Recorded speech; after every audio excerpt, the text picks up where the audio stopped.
What would it take to turn Texas Democratic? We've had a lot of discussions about this, Lewis, and about the paramount significance that it would have in national elections if Texas were to go from a reliably red state to a blue state.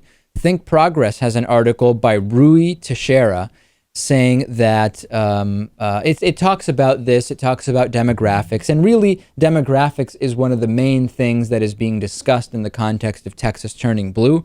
I won't give you the exact numbers because they're not particularly relevant, but the idea is as the proportion of Texas residents that is Hispanic increases, it is going to make it more and more difficult because of the Democratic leaning tendencies of Hispanic voters in the United States, particularly outside of Florida, where you have a Cuban Hispanic element.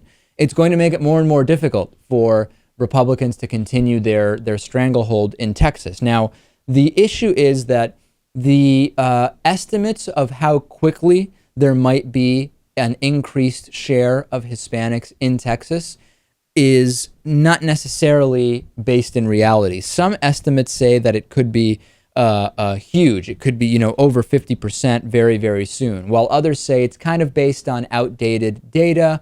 More realistic would be to think that maybe it would be 44% of the electorate rather than like 52 or 56 within the next 10 or 12 years. In either case, demographics will be a big part of it, but the other big part of it is going to have to be whether you can actually get turnout for Democrats and Hispanics. Some Democrats in Texas, because it is such a reliably red state in terms of vote difference. Remember, Texas has such a large population that 55 to 45, that 10% difference is a lot of people, even if it is not that much in terms of percentage points. So some Democrats don't have high voter turnout in Texas. So you need to increase that. And in general, Hispanics also have lower turnout as a group than do other demographic groups. So you're going to need to take the demographic shifts, Lewis, but also leverage them into people actually voting. But there are a lot of liberal-leaning groups working really hard in Texas to try to make this a reality. There are, and of course, this is the short term. I mean, logic suggests that in the long term, it will almost definitely happen.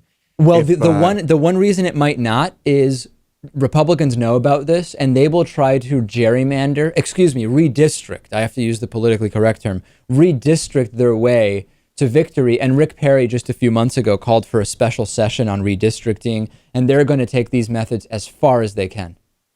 I feel like it's only delaying the inevitable, though. I hope you're right.